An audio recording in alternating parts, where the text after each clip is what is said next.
Ladies and gents, it's been a hot minute between our last podcast and the one that we're filming today.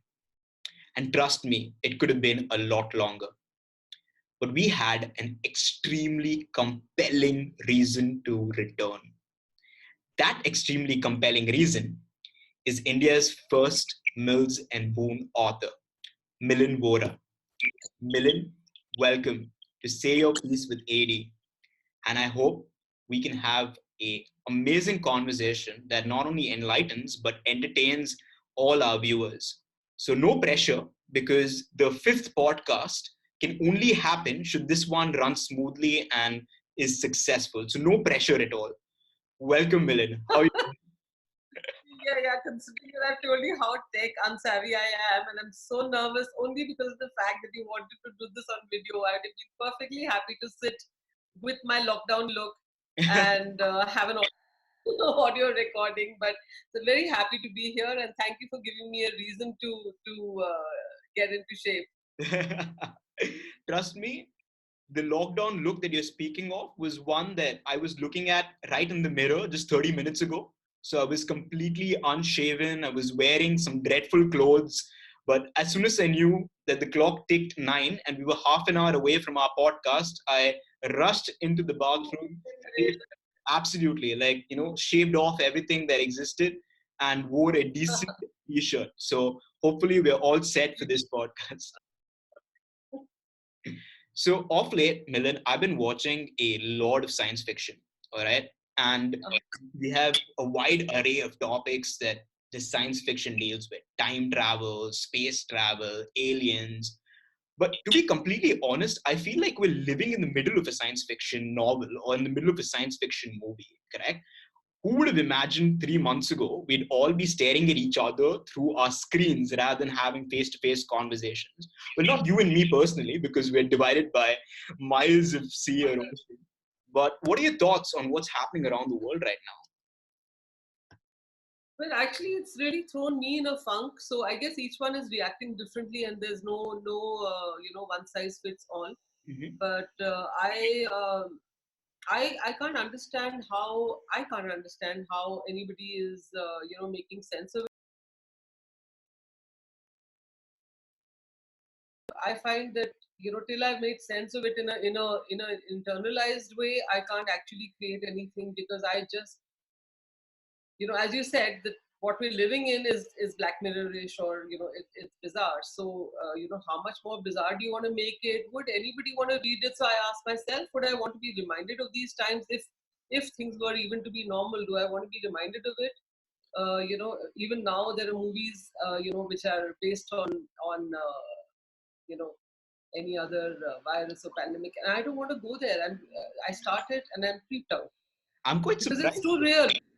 I'm quite surprised though. Like, often tragedies are great backdrops for love or romance, and given your penchant for writing all about love and humor, I'm surprised that you don't consider these times, as tragic as they are, potential fodder for writing or for new material in the future. Yeah, that's why I said that's why it's a very personal internal process for each one. Hmm. For me, I need distance to be able to write about it. Okay. So only when I know that you're out of it.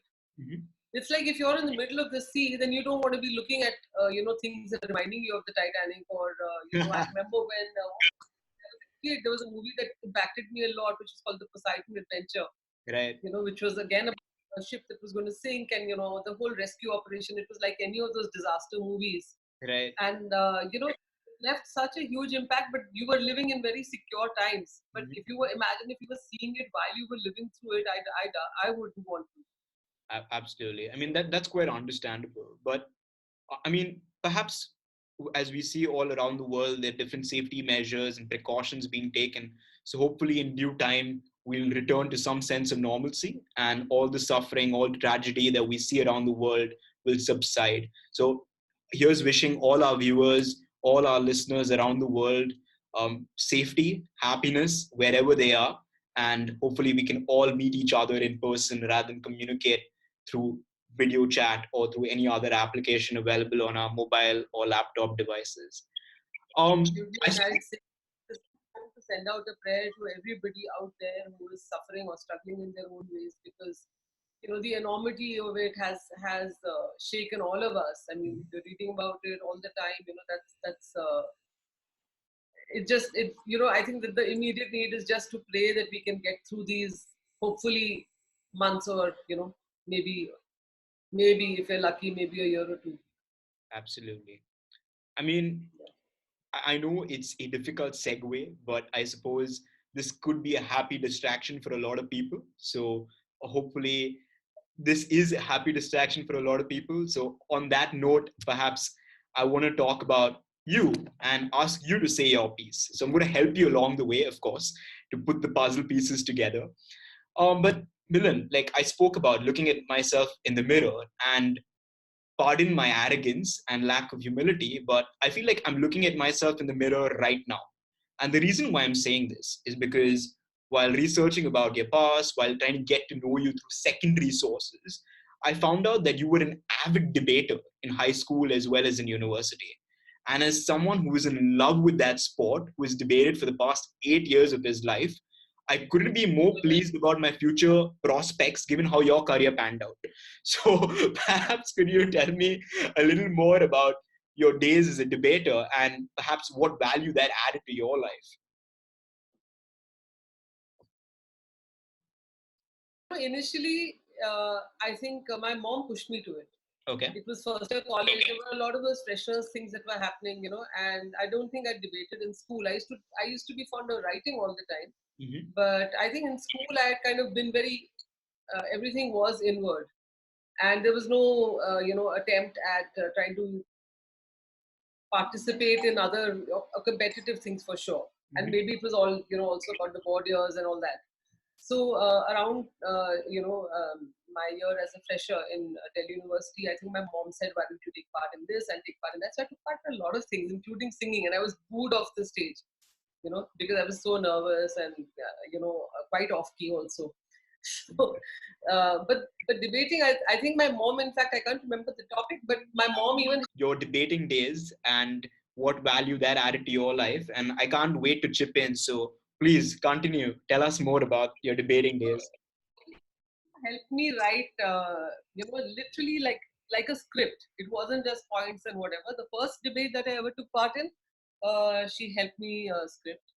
And I think maybe I think I could have probably been a lawyer, because I love having to argue out something, and sometimes you do it just for the fun of it, right? Especially when you go for a debate, you're just told to, you don't know before you arrive, very often, what topic you're going to get.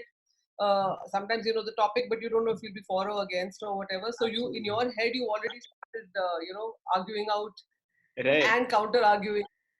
No, absolutely. And trust me, so even though I've had similar instances, I never actually ever walked into a debate, perhaps with the intention of saying point one, point two, point three, point four.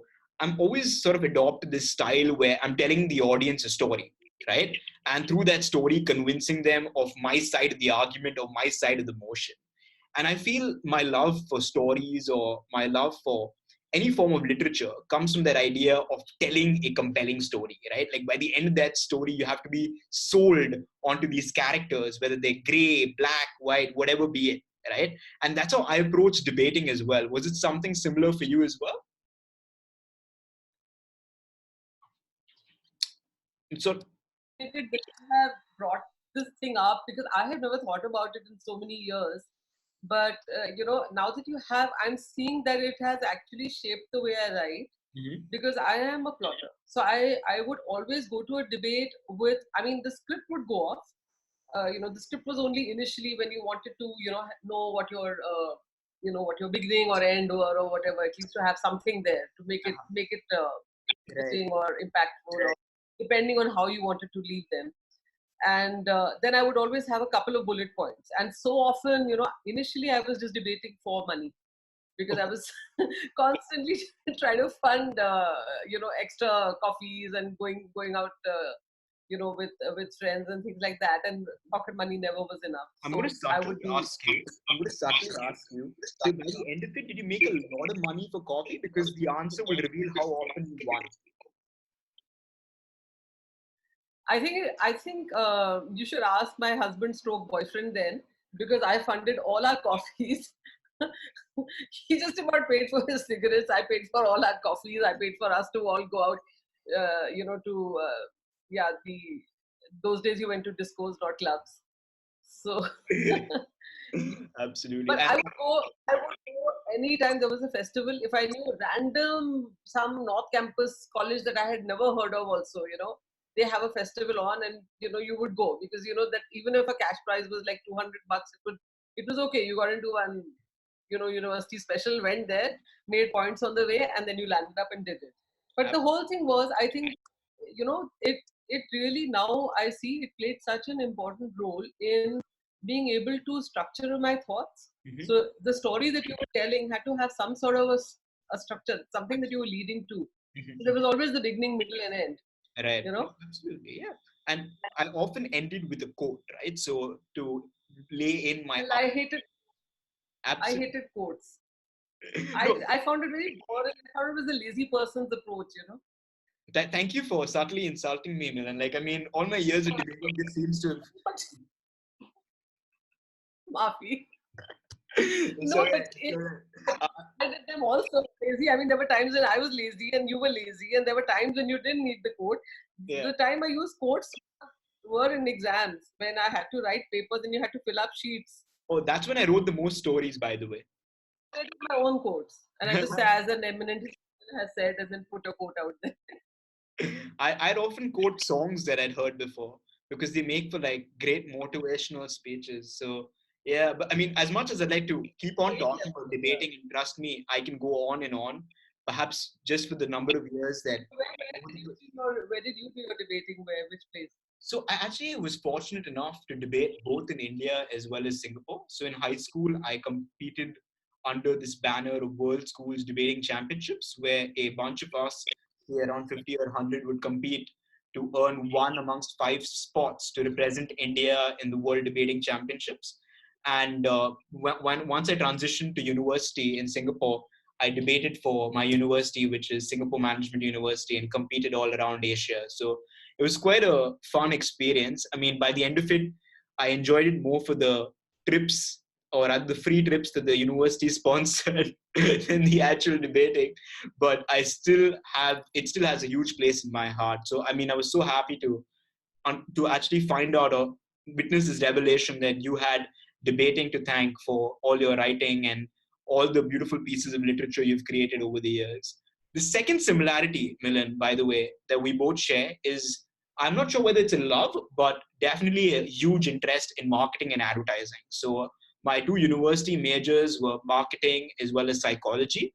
And lo and behold, I primarily handle all the marketing branding initiatives for Road to Sangam as well. Cheap plug. So, how did advertising or marketing? How did advertising or marketing play a part in your early life or as a young adult? And did it shape you to become the writer that you are today? It's I spent and I knew that I spent my college years doing economics, but that was only because I think at that time I loved my dad, like all of us. I mean, I think I had a very special relationship with my father, and he thought that this is going to lead, doing economics would keep my options open, and I wanted to do literature. And then I remember we had this conference.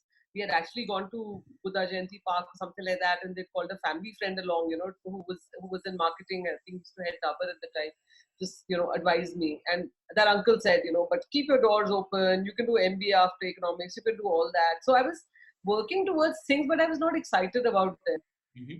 So I went through doing the motions of doing economics in college, but I would sit in the back rows of the literature class. Mm-hmm.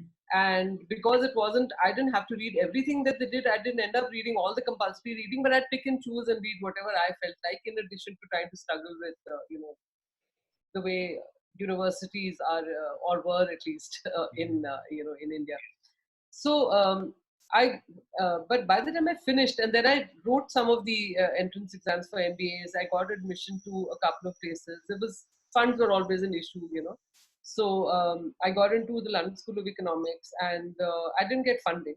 Okay. but I got admission. And so at that point in time, I actually had a really, really proper hard think. And then I said that I don't know if I want my parents to take loans to put themselves under a lot of stress. A lot of my friends were going to the US, they were going on to their masters at that time.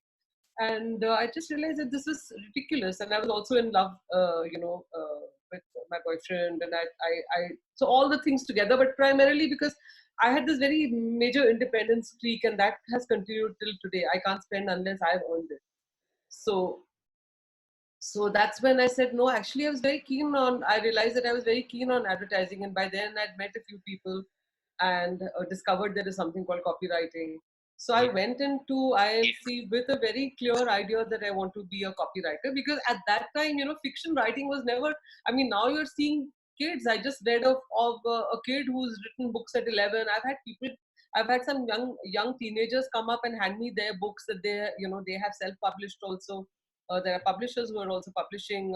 So that option never existed. Yeah. You only grew up reading authors who were so remote, so far away, that you never thought that it was a track that you could look Accessible. at. Yeah. No, absolutely. Not accessible. I mean, but though it's quite interesting, right? Like, if you look at the intersectionalities between writing as an author and perhaps the work that you do as a copywriter, because I assume when you copyright, you sort of are giving an existing brand, an existing product or service, a character or a story. While when you are an author, you sort of have a lot more freedom to establish characters from scratch, right? You don't need to perhaps look at what fits the existing brand or that product or service. So do you now feel like you're less restrained from a creative standpoint when in comparison to the times when you were an advertiser or a copywriter?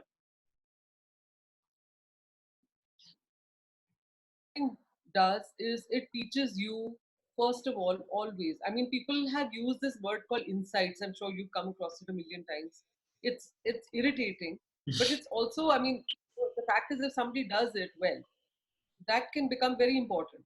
Mm-hmm. So what copywriting did is it helped me realize that I had been observing people very closely without realizing it. Mm-hmm. And you know those fundamental observations, when you could sync it up with an insight that was given to you, that's when you could add your own bit. I'll give you an Right. example. For example, I did a campaign which was for a lingerie brand in India called Enamor.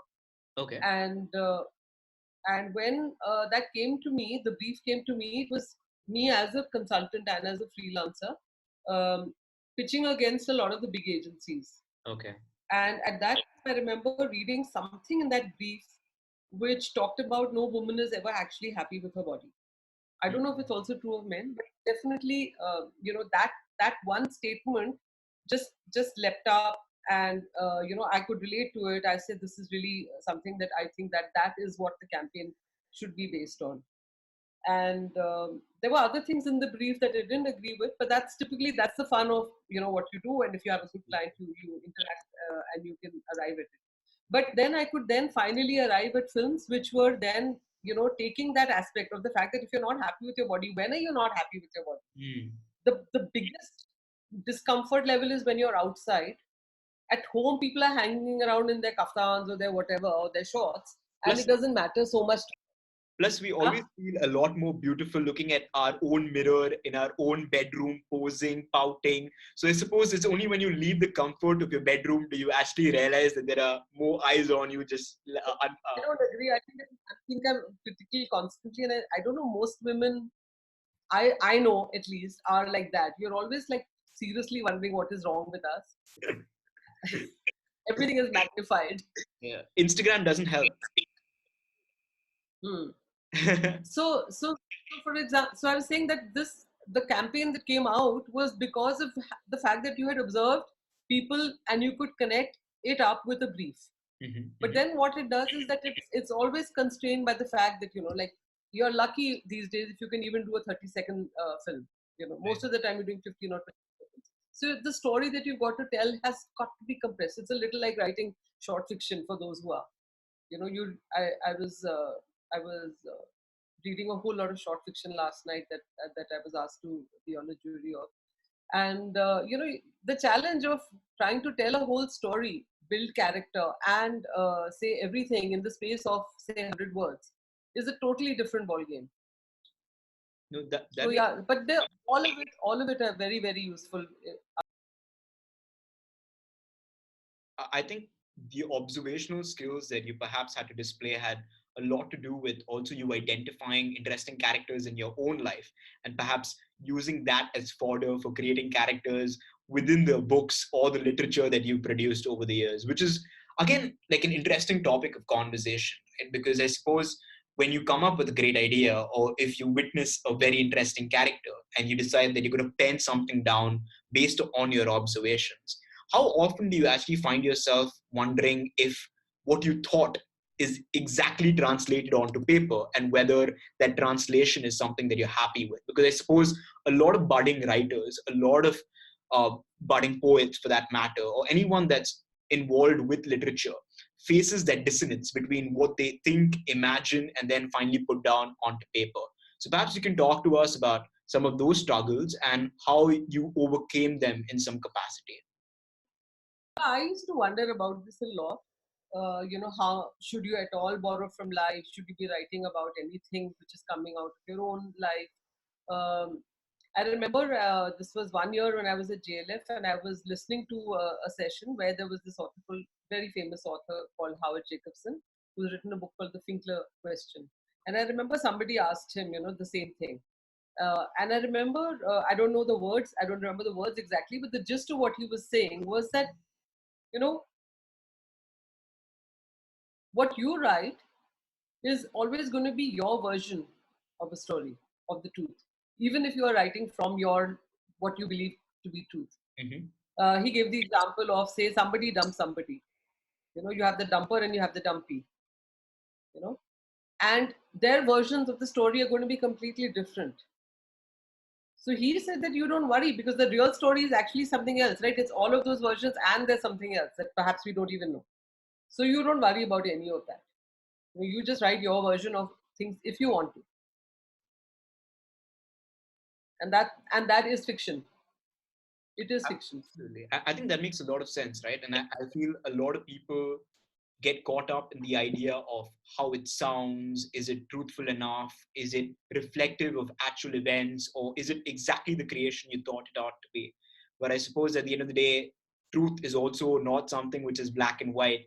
It interacts with perception, it interacts with so many other factors before it is actually produced on paper or communicated in any other capacity, which also makes me wonder, right?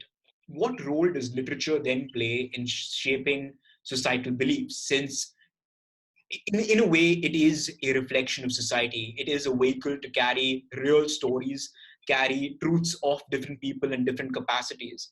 And in that vein, I sort of fell upon a conversation that you had with a reporter in your past, and it dealt with how consent or interpersonal relationships between a man and a woman, especially the ones which are physical, are portrayed in literature, or what role does literature play in depicting them.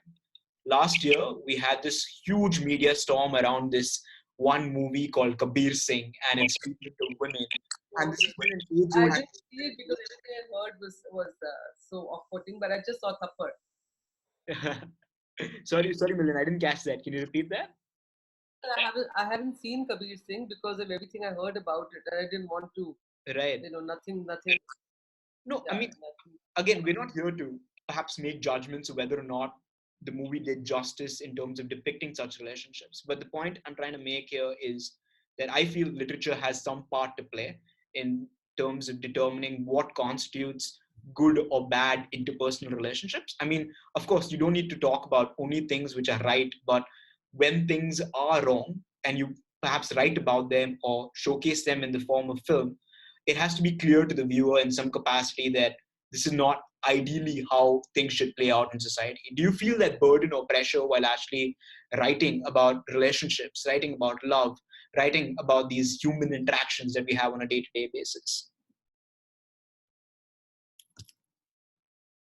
Because I asked myself this question when I had the last book, the previous book, when TikTok with 30 came out. I remember I was on a panel discussion in Mumbai, And I remember saying that you're, and I to some extent I still believe it, that you're not here to deliver a message through your books.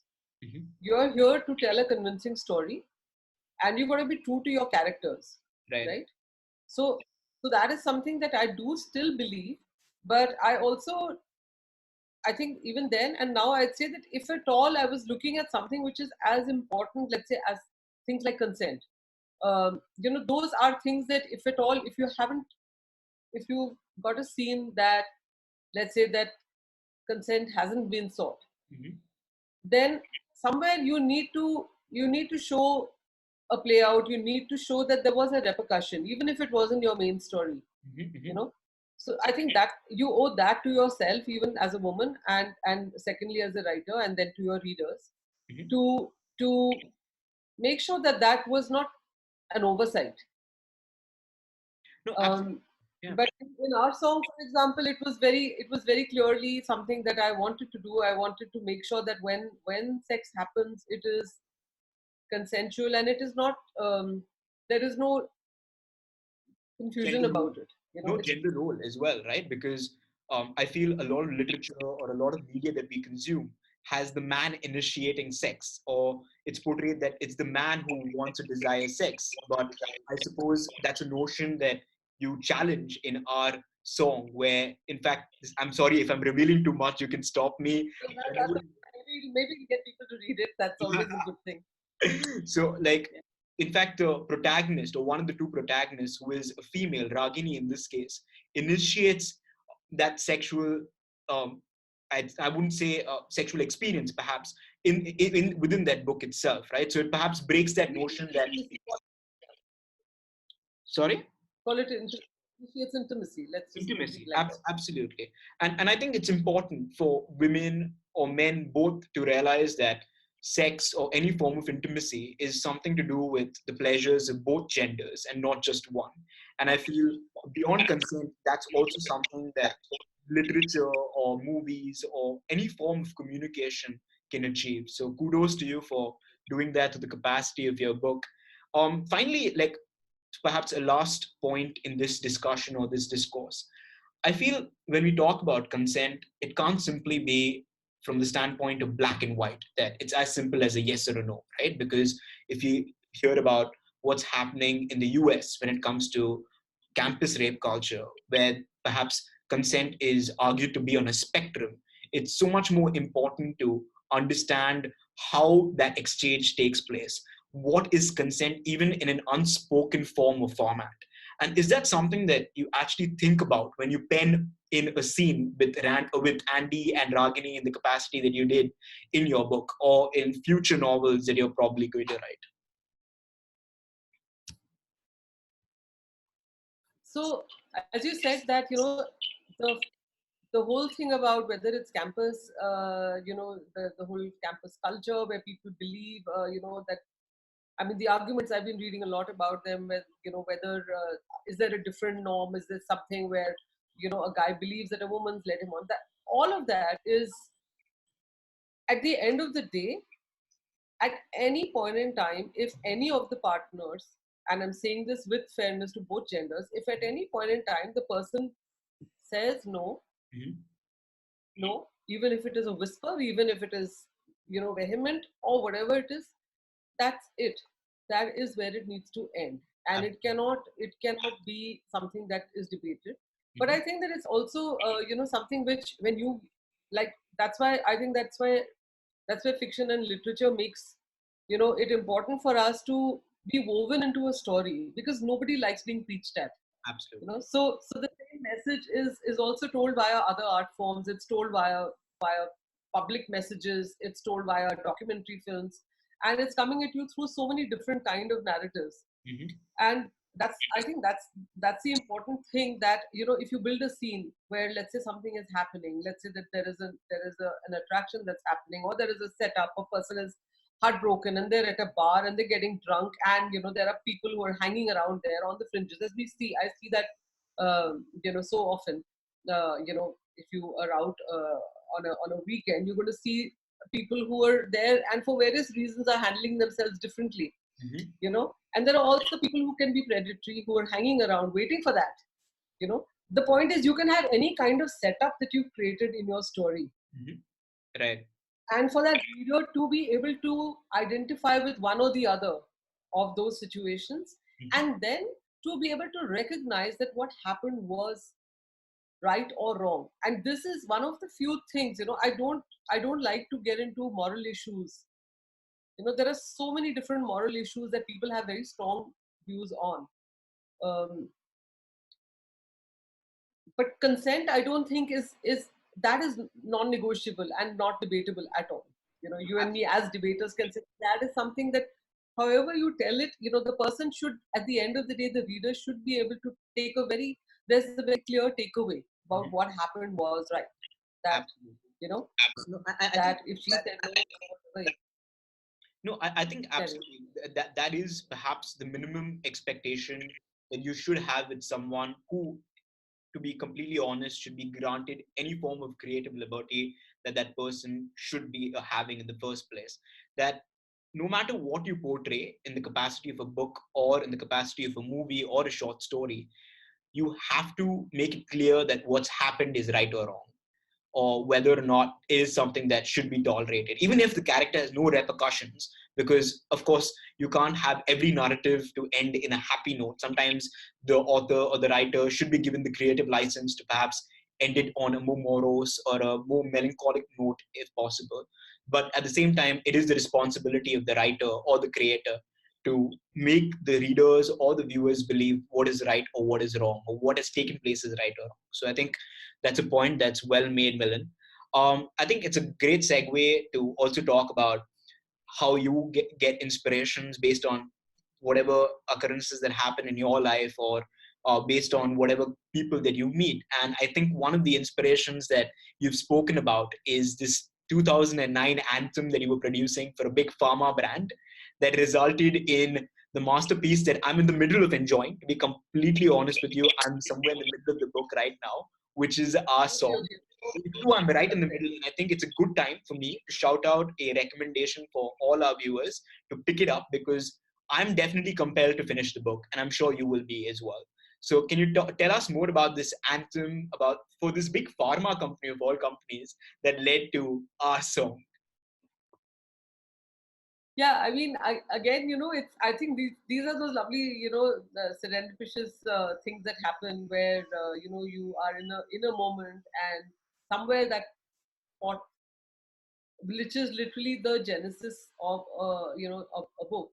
It Mm-hmm. occurs to you then. For example, with the first book, with the Love Asan, Mm-hmm. when I wrote the short story, I was in the middle of, I used to learn yoga. I had a person who, came home to teach, my husband and me. And hubby would very often just slip away, and I'd be sitting there and doing this very, I don't know, I found it boring. And I'm always a person who likes very active workouts. I like Right. music and whatever. So I was like, just kept thinking, I said, if only there was like a yoga where it was, a class where the teacher was at least more interesting, and that's where it began. So of course, then I kept thinking, I said, if it was a woman who was doing this, and what if it was her student, Right. a student who walked in, then whatever, what was in their backstories that, that led to this, Mm-hmm. interest, and they're trying to, you know, Right. that's keeping. And with our song, again, it was a time when I was going off. I had to write a corporate song for this pharma company. And I was on this very, very long road, which is called the Elevated Road in Bangalore. And that's where your opening scene of our song is set. With the chappal. And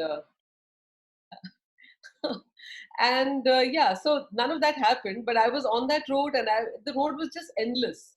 It just goes on, and basically you lose your signal also. So it's not even like you can, finish some calls or something in the Right. meantime. So I was looking out, and at that time, I remember I just saw a figure just on the side, and it was a summer day. So it was hot, and there was barely any vehicles out on the road. And I just remember seeing one person standing there, and I kept thinking, I said, why is that person standing in the middle of nowhere Mm-hmm. on this elevated road?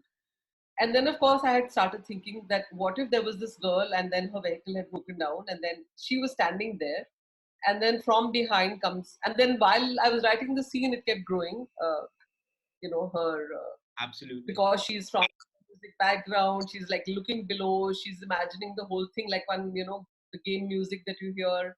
So everything kind of translates to music for Ragini, which Right. is something that was a lot of fun to play with. So again, like this book is as much as it is about this intersectionality between love, corporate life, music is at its center, is at its heart, correct? So if I were to ask you, what is that one song, that one love song or song that sort of imbibes romance that you go to when you are feeling, I don't know, romantic in some capacity, what would that song be? I mean, I know I'm sort of like trying to be a little too privy to your personal life, so I apologize for that if I'm being a little too nosy, but I will tell you mine if you tell me yours. Told me earlier, I just thought about it like this. I have like a list of songs. Every time I'm like feeling insomniac, which is almost every day. So I just open the phone, this list of notes, and just write the title of the song. Then I can, after that, it's like a track that starts playing. So, I, I will resort to a cliche. So which is yours?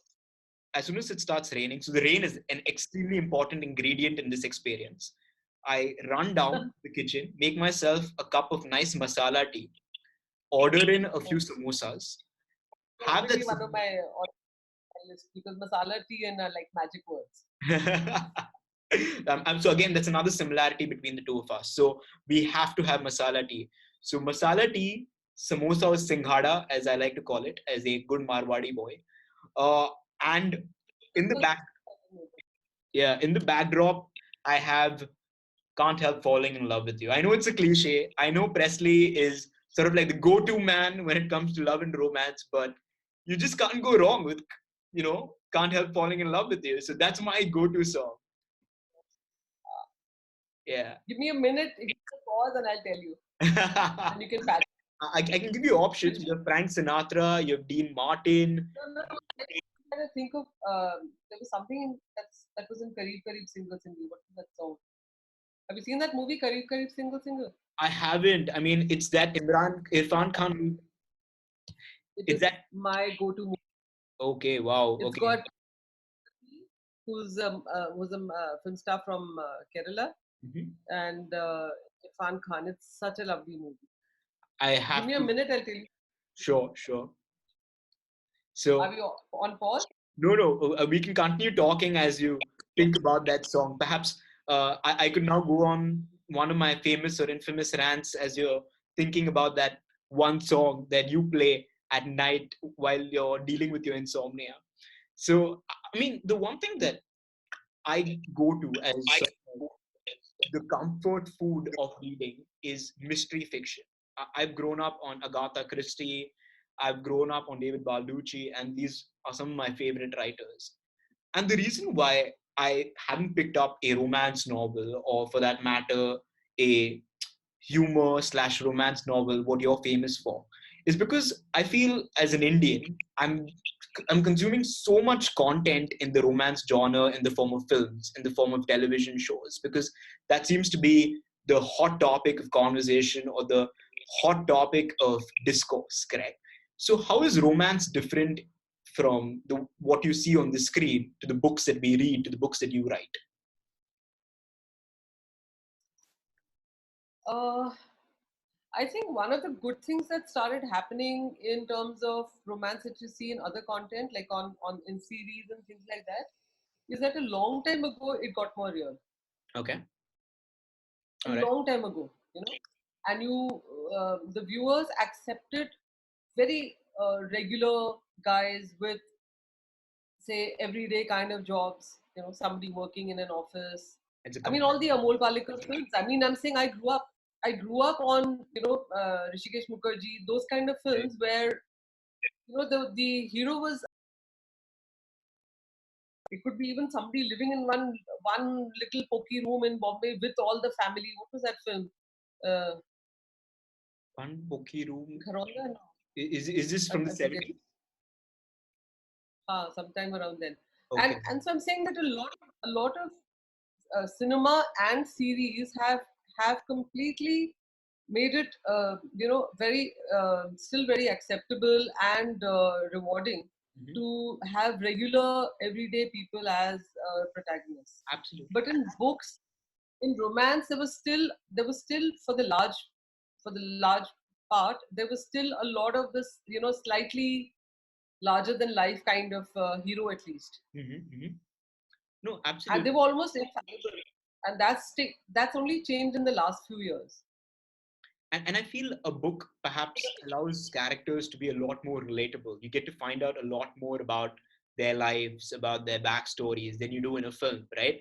Because more often than not, your big romantic films in both Hollywood and Bollywood start off with an entrance shot, both of the heroine as well as of the hero. And it's more about what's happening in the moment, which oftentimes is quite superficial than perhaps what you and me or other people experience in their day to day lives. So I suppose a good romance book will make you think back to experiences that you might have had, right? Ragini is that 5'3" girl that you could have met sometime before in your past, correct? It's not the Katrina Kaif or the Anushka Sharma that you're unlikely to meet in your lifetime. Or if you were to reverse genders, and the Hrithik Roshan or the Ranveer Singh that you'd probably not meet on a day-to-day basis as well. So I suppose it's a lot more relatable and accessible from a day-to-day life perspective. Yeah, and so that's changed now in fiction also. That's changed, but it's only been, some years Some years. that people are okay with it. But cinema showed it. Even cinema, I'm saying not mainstream, but even then, I'm saying a movie like Lunchbox's success it had. Oh, You know, beautiful, beautiful. Like yeah, I fell in love with. and Yeah. What happens at the end? I how mean, I know it's a spoiler. I know it's a spoiler, Milan, and I'm sure many people who are going to watch this podcast would have already seen the movie. So, guys, if you haven't, don't listen to this part of the podcast. Does he you want end to up? talk about Lunchbox, Yeah. Does he end up finding her? Like, do they meet at the end? What does the writer in you say happens? they will. They will. So it's not a They melancholic leave it story of. open, right? They're showing you everything. The build up is towards that. The way she's rushing, the way she's managed to make contact with the guy in his office. So they are going towards the fact that destination where they'll meet again. Maybe it's the optimist in me.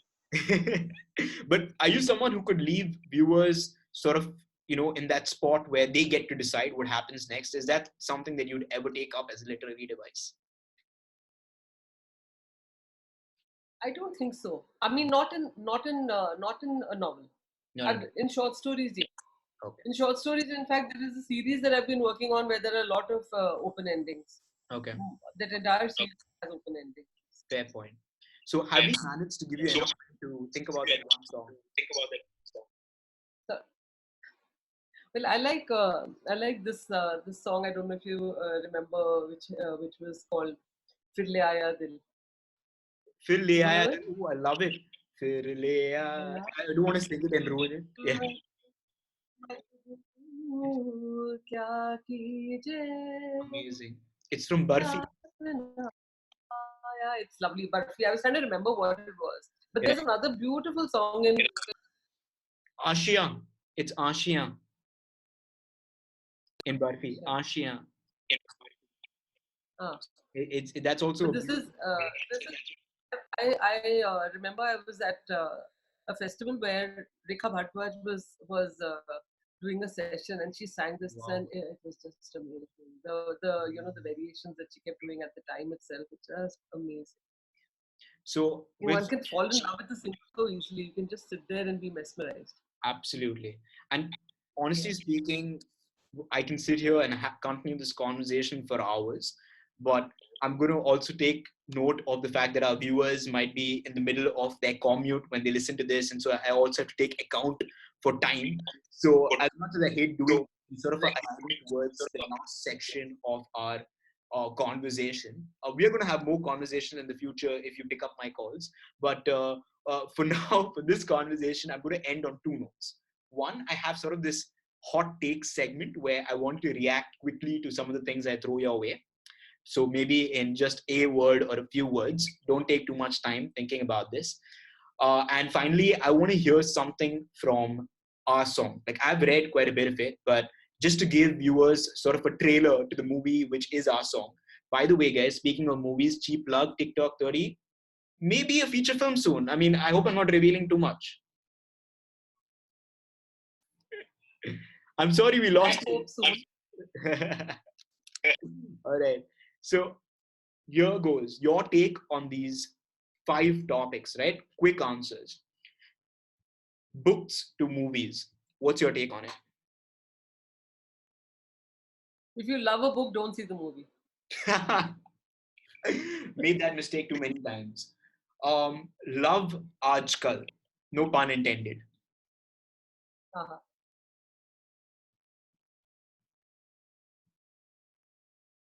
Then you can just say love Aj. Okay, fair point. Social media.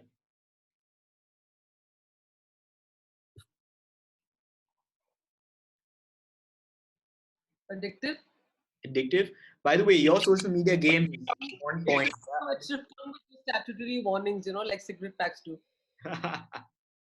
Perfect. So this can kill as well, I suppose. So perfect. I think that's a good answer. I think it kills the soul for the most part. Too much of it.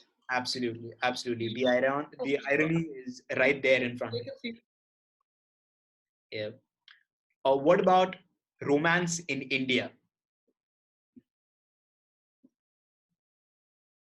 no different from anywhere in the world No different. if Okay. it's genuinely.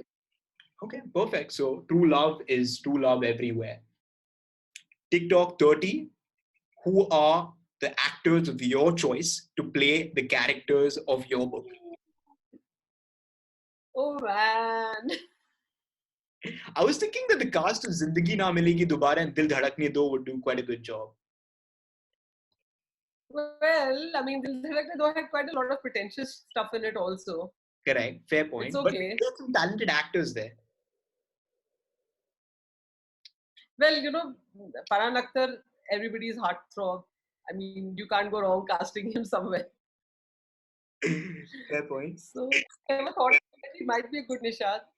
Okay, all right. And can we hear some other names for the other characters? Oof, yeah, this is something needs thought. Lara, who would Lara? I'm putting you on the spot because years from now, once the movie is made, once it's earned crores of rupees, they're going to play back this video and just like compare whether or not your dream cast actually materialized. Okay, I'm going to pull you out of your misery and take you to the last question, which is world after I Corona. have to. What is that song from Kareeb Kareeb? I have to tell you that. I'll look it up now. What were you saying? What was the last question? World after Corona.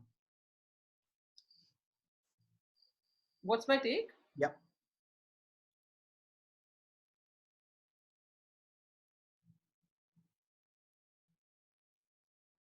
I'd like to leave it optimistically Okay.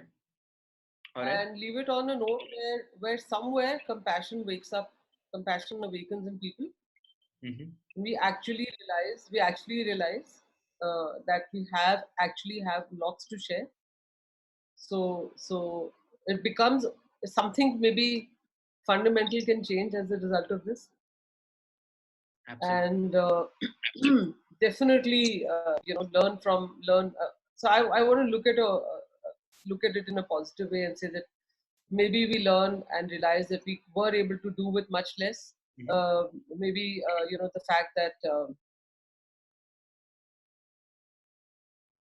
work work is still getting done. So everybody takes cognizance of it, and that will play out. We'll get to know in the next 6 months maybe. Hopefully. Fingers crossed. I think that's a lovely And no, thought. with no name calling, no Absolutely. saying this came from here or came from where or whatever.